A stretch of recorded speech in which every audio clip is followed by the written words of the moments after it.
Papanoorin natin ang tourism video / I think it's cultural video ni Myrna Esguerra for Miss International 2025. Let's go.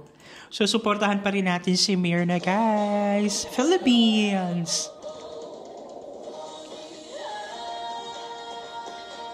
Ang ganda ng Pinas. Ang yaman ng Pinas. Ninanakaw ng politiko. Charot.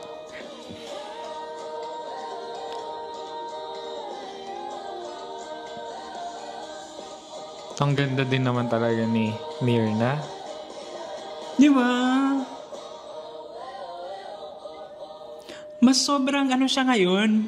Gumanda siya ngayon nung unang sumalang siya sa Binibini, di ba? It reminds me of the Catriona video. Yes.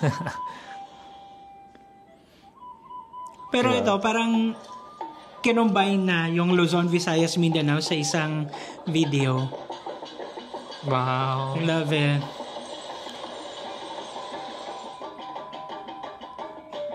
Tinalak. Which is what is everything. beautiful naman talaga in Philippine tourism is the culture talaga. Yes. And the scenic view and our heritage and tradition. Wow. Pakak. Slay, girl. Hindi pa natin napupuntahan yan, no? Bagay na bagay sa ganda niya. Yung na yun.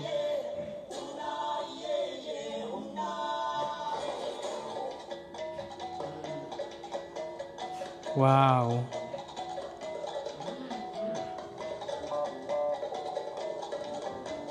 Here comes the modern destinations.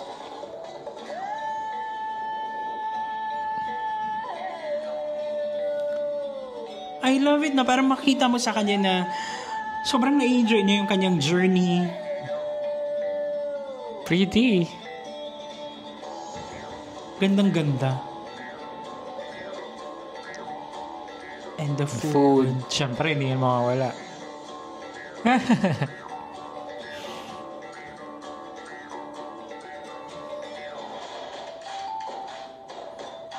Let's go to the metro, ganyan. I love that kid.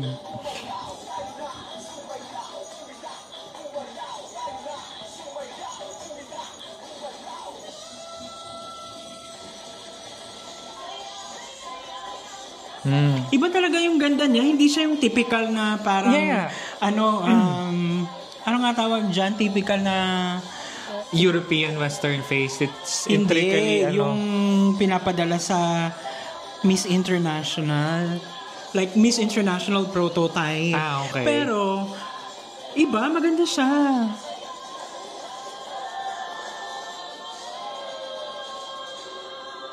Philippines. Yes.